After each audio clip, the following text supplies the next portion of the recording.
Now, could a new activist group bring more disruption to our streets this spring? Well, the Policing Minister, Chris Philp, has issued a warning after GB News revealed that Just Stop Oil youth movement has joined forces with the controversial activist group Palestine Action for a so-called resistance campaign. Well, together they are calling for an end to oil and gas licences and an embargo on arms deals with Israel.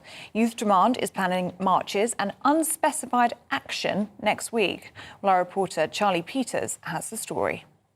New environmental group Youth Demand is advertising upcoming marches and activities in collaboration with Palestine Action.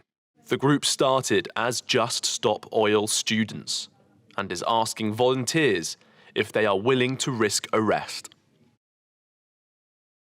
I met with Chiara Sarti, an organiser with the group. We're a new campaign that is demanding that the Tories and the Labour Party commit to stopping all Tory oil and they stop selling weapons with Israel and buying weapons from Israel. But you're also saying that they're driving another genocide by virtue of links with oil and gas. They're allowing these fossil fuel projects to go through. When that carbon gets put in the air, it will result in the deaths of millions of people. Why do you think that the pro-Palestine and environmental causes are linked? If you look closely, it is the same broken political system that is driving genocide on both fronts.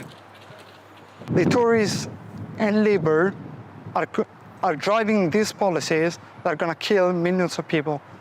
They basically place no value whatsoever on human life. And we can clearly see this in Gaza.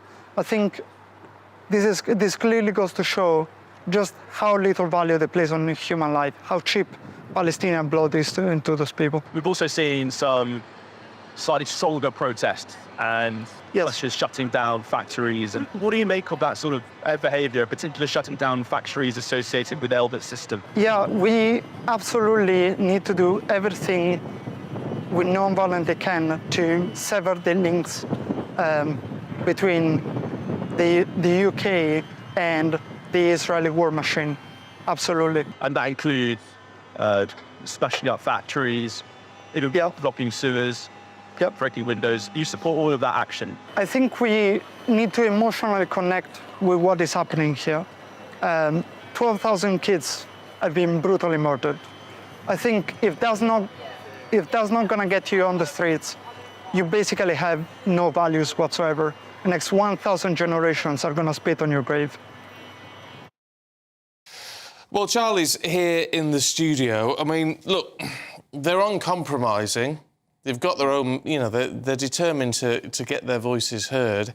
But in a sense, that's youth, isn't it? Was ever thus? Well, potentially, because Youth Demand is a spin-off from Just Stop Oil. It's associated with the larger organisation, which has been extremely disruptive in recent years, but it's always been non-violent. And Lord Walney, the government's political advisor on political violence and disruption, has said that this represents an unholy alliance of militant Gaza protesters and environmentalists, because he fears, like many others, that this could be the start of a new process of radicalisation, where some people involved in the environmental cause are latching on to this crisis in the Middle East to get their message back into the public consciousness. We've also heard, since we've revealed these new links between these groups, from the Policing Minister, Chris Philp, who said that criminality has no place on our streets and that the police have been given new powers to take a look at these issues, and they won't stand by if groups such as Just Stop Oil and Palestine Action combine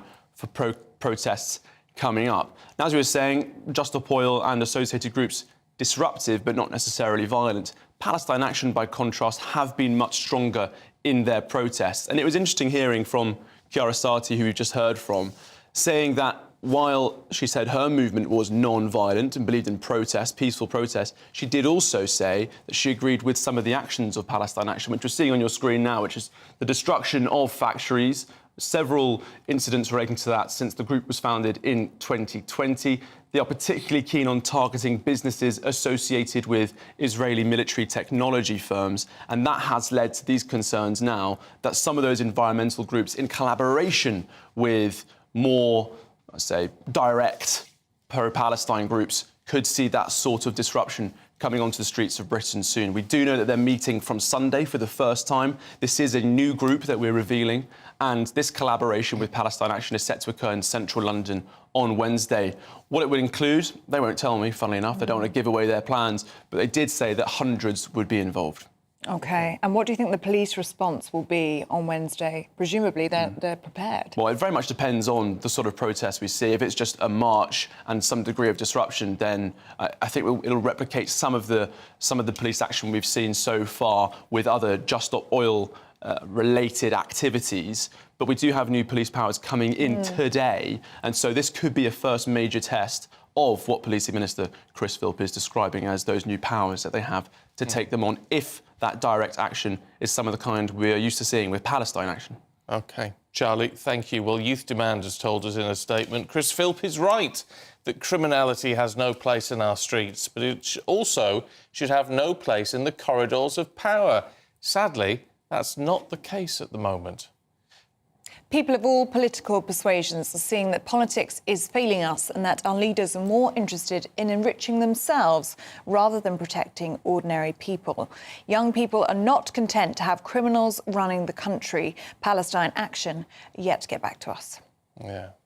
You can see what they're saying, but they're not criminals in Westminster, are they? I mean, that's the point. There's a difference between calling someone a criminal because you don't like what they're doing to actually engaging in criminal behaviour. Yeah. The worry is, I think, the youth, as we've seen with Just Stop Oil, are almost the most disruptive of these groups because they're the most willing to engage in disruptive behaviour. You know, they're the ones scaling the gantries on the M25, for example. So having this alliance, it will be very interesting to see what they're planning next week. Yeah. It'll be very disruptive.